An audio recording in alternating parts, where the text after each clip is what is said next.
Hello guys, welcome back to Amara and Kene. My name is Amara. I want to share with you details on how you can write a report writing when you come across pie chart. So pie chart report writing. This is for those that are writing the Ielts academic. If you're having difficulties or you're not so certain on how to write a report when it's in pie chart, then this video is for you. Now, for you to write a pie chart, report on pie chart, some information would have been given to you about the pie chart. Now, you will use the instruction given to you to write your report. If this is your first time here, please click on the subscribe button, like this video, check our playlist, the other playlists on academic writing and other reading, listening tips. Check it out, like them, drop a comment on this video and other videos, and whatever you're finding difficult, please let us know and we will get back to you. Now back to report writing on pie chart. Now pie charts, you should know, can come in three ways. It can come as a single pie chart. Just one pie chart will be given to you and they'll tell you to make a report on it. So it can come as double pie charts that requires comparison. Two pie charts might be given to you, maybe one for each, for 2 different years. Or the pie chart might be one for a specific gender, let's say male, the other one for female. It can come as one for this particular state in a country, or 2 different states in a country. So these are ways in which 2 pie charts can come in a question. 2 pie charts that requires comparison. Another way pie chart questions can come is a pie chart and some other type of chart. Can either be line graph or bar chart. Now you can come across these questions like this. While they have similar ways of writing them, they also have differences, in which I'll be sharing with you today. Now, for introduction, the first thing you should write is your introduction. Your introduction will be paraphrasing the details. That's the information that's been given to you about the pie chart. They've given you some information about the pie chart. You paraphrase it. If it is a single pie chart, you just go ahead and paraphrase on the information given to you about that single pie chart. If it's a double pie chart, now you should know that you would say the pie chart compares, you write the information that's been given to you or the details that have been given to you. For instance, it compares the use or consumption of oil in China in year 2009 and 2020. So 2 pie charts, one for 29, one for 2020, that has been given to you. You compare both of them. The pie chart compares the production or consumption of oil in China in 2009 and 2020. That's how you can write this double pie chart question. Pie chart question that compares, 2 pie chart questions. That's how you can write on it. Now, to write on a pie chart and some other type of chart, either bar chart or line graph, you would write the pie chart shows the consumption of oil in China in 2009, whereas the line graph illustrates the consumption of oil in 5 states in China in 2009. Now you would write a short detail on the pie chart, a short detail of what the line graph is all about, short detail of what the pie chart is all about, short detail on what the line graph is all about. That's for your introduction. Then you include the unit of measurement.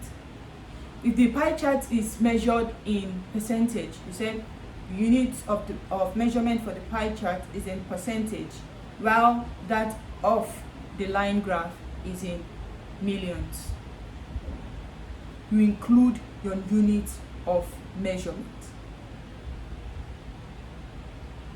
If it is just one pie chart or double pie chart and they are measured the same way, the unit of measurement is in percentage.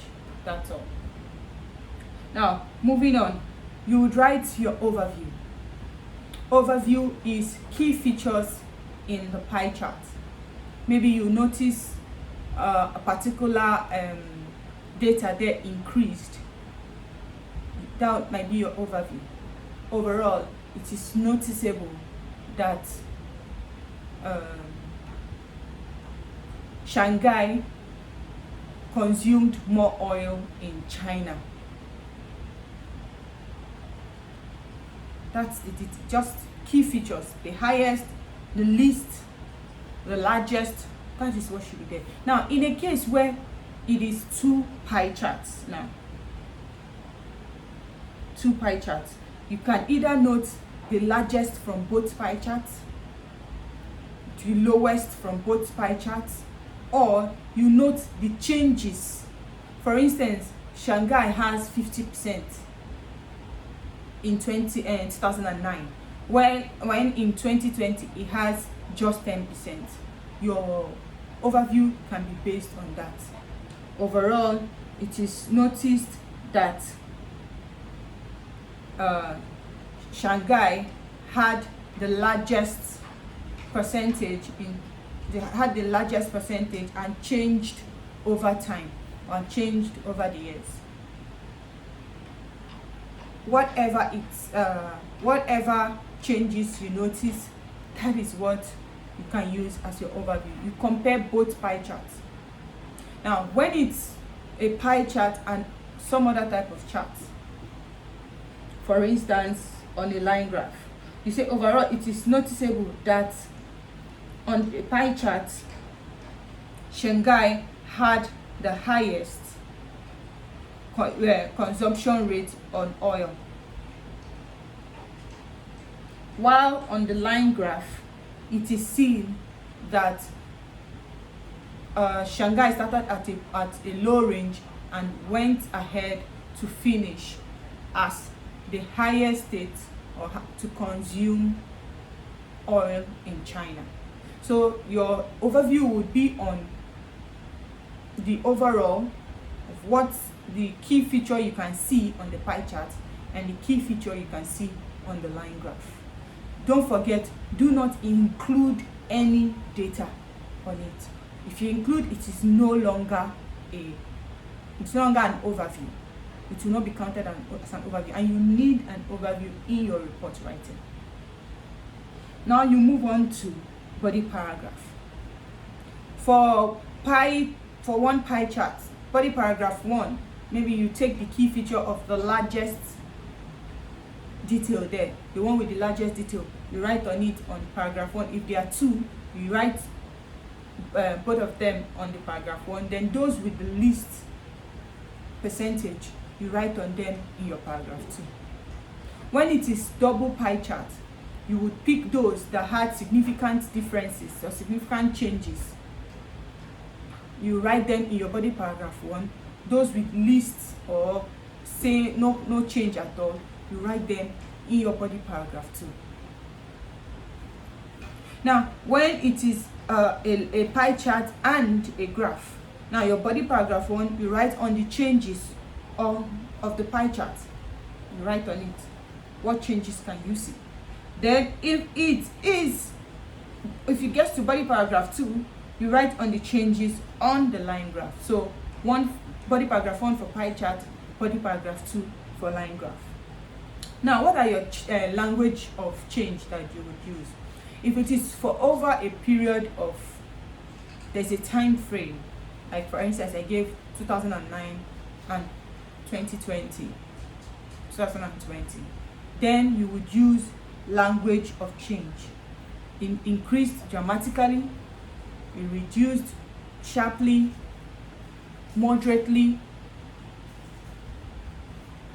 it peaked at. You use your language of change. And you also use language of compare and contrast. That is, you use while, whereas, as opposed to, meanwhile, higher than, lower than. You use that to compare and contrast. Now, those are the language of use that you'll be making use of in pie chart. Don't forget, if it's over a time frame, language of change and language of compare and contrast. But if there is no time frame, then you will just be using your language of compare and contrast. We'll be giving an example on a double pie chart. Now, this pie chart is two different pie charts,